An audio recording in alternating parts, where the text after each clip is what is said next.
In terms of adjacencies, in terms of new launches, in terms of new verticals, what is the thought process at this point in time? Do you have enough on your plate, or are you looking at making some new fresh bets?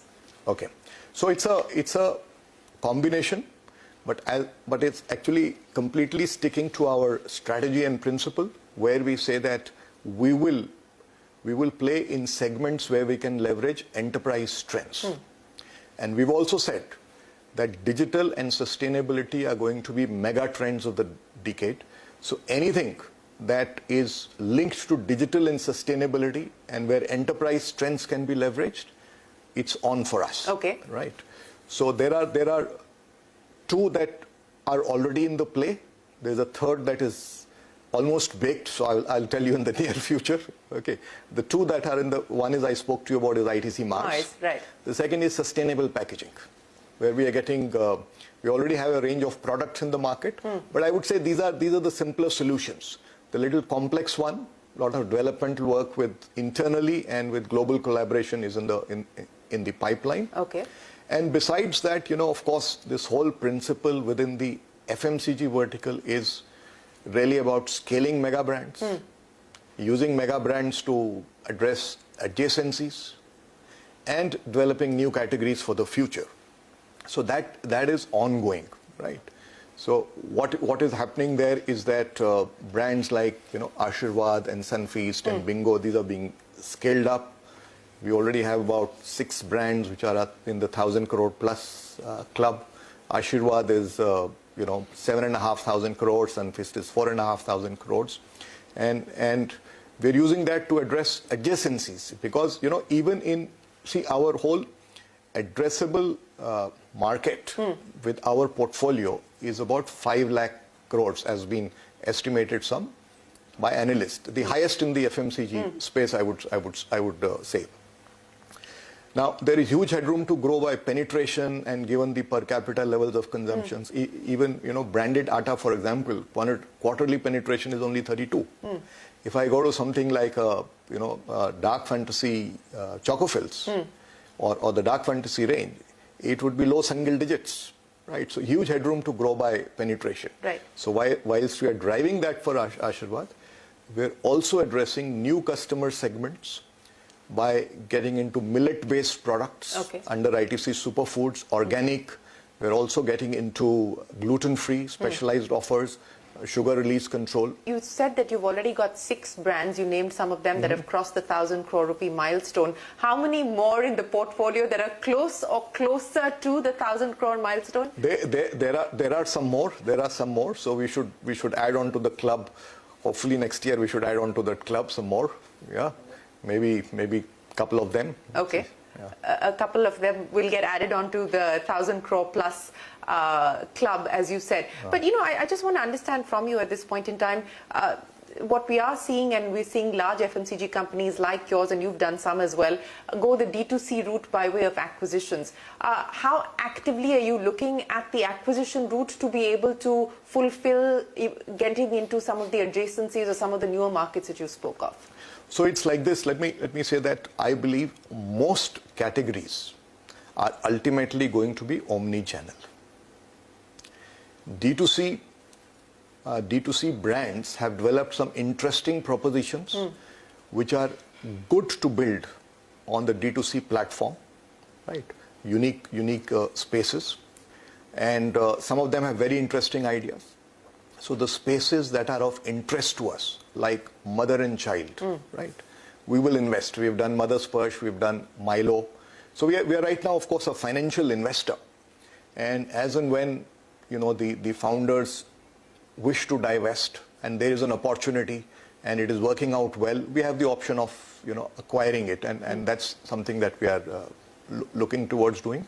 In the meantime, of course, we work with the startups and help them, provide them access to some of our institutional strengths that can help them scale up faster and accomplish their objectives. So we are certainly looking at this actively. At this point, we are in discussion with another brand in that space. Okay. In the mother and child space. Okay. So that's not the only space. There are some spaces we have identified. We have, and we would like to go that route, because these platforms have developed some unique propositions, and they also come really, when we have to acknowledge, they come with superior tech skills, right?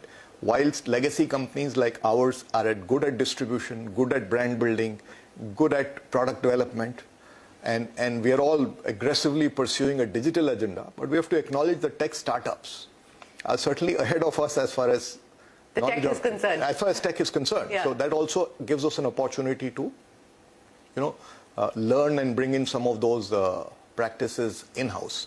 Having said that, we will also do D2C on our own, and there are certain propositions which I think are really suited to D2C. For example, Meri Chakki Atta. Okay. And we've also got something like myclassmatesshop.com, right, where you can personalize your, so personalization solutions will have to be enabled through a digital ecosystem. Sure. We've also got our D2C on Derma-free kits in the recent past. Right. So we will be doing selectively on our own, whilst we will also watch this space, because there are interesting, offers available and options available in that space. We haven't spoken about the cigarette business, so let me ask you about the cigarette business now. In terms of volume growth, the expectation is that, you've seen a volume growth of between 7 to 9% quarter on quarter, and things have been stable, at least on the tax front, and there has been no surprise, a nasty surprise for you on the tax front. So what's the outlook as far as the cigarette business is concerned at this point? So, as you know, we don't give guidance. So I will refrain from, as a policy, we don't do it. So I'll refrain from doing that. Let me put it this way, that given that the economic activities have normalized and the macros are stable, what we have seen in the past is that in such a situation, and let's remember that legal cigarette industry is only 8% of the tobacco consumed in the country. It's just 8%, right? Balanced is illicit or other formats, right? So we have seen that in situations like this, and that there is past data to show it out, the legal industry is able to claw back some volumes from the illicit trade, and I would say we are seeing some green shoots of that, and based on the past data, and it has happened many periods of time, I think that trend that trend has been demonstrated in the past. So one can only hope for that kind of trend to kind of continue. And it's good that, I'm glad that the government also is cognizant of the menace of illicit. To a fourth of the industry, cigarettes is illicit.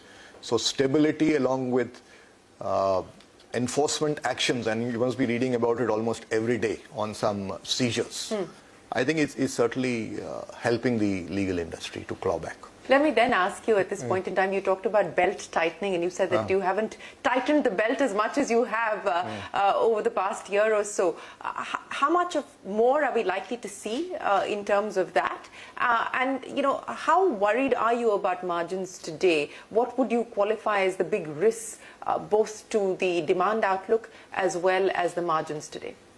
I would think inflation is the big risk, because it's both on the energy side and on food. So that is the real risks as far as both margins and demand environment is concerned. Having said that, I think we should acknowledge the fact that the Indian government has managed the situation much better than how it has been managed globally. I think I would say we are much better placed. We are not isolated from the rest of the world. But we are managing it much better. So, but this is clearly a monitorable. The second monitorable is, of course, with the recession that is, at least in Europe, and it could happen in other places, that can also mute export. We are also hearing those signs. Yeah. And that, would have its impact on the economy. So that would be the second order of risk, I would say. But, we are once, inflation the spikes in inflation normalize. It is not at the abnormal levels that it's been in the past. I think we believe we still can continue to improve margins through a lot of interventions that we are doing. It's, for example, through digital. The way we buy today Industry 4.0 in the factories, in the supply chain. All facets are being optimized through digital technologies, and we are seeing benefits of that. Our distributed manufacturing of ICMLs, we have 10 of them now, and 2 of them already have integrated automated warehouses, which gives another productivity in logistics, right? So all of this with reduced distance to market, with the delayering of operations and the optimization efforts that we are taking, continuing to boost usage of renewable energy. So all that is, with that we do believe that the 1% or 100 basis points that we are talking about consistently improving margins year on year, I think we will be able to deliver it. Okay. I mean, this the last year and this year, we've not been able to do that simply because the level of inflation has been unprecedented. Yeah. So once this normalizes, I think we'll be back on track as far as that is concerned. So let me end then by asking you, any changes to the org structure at all? There's been a lot of rumors about the possibility of splitting the chairman and the CEO's position. Is that on the cards? Is that being considered in any form or fashion at all? I haven't heard this rumor. There's been no talk as far as ITC is concerned, but I don't know where you picked it up from. Well, I thought it's best to have you address it, but you believe that the festive season at this point in time, all indications that it's likely to hold up in terms of demand? Yes, absolutely. Sanjiv, always a pleasure. Thanks very much for joining us here on CNBC-TV18. Appreciate your time, and thanks very much for joining us on The Record. Thank you, Shereen, for having me. Always a pleasure. With that, it is time for us to wrap up this edition of On The Record. From all of us here on the team, goodbye. Thanks for watching. Stay tuned to CNBC-TV18. The news continues.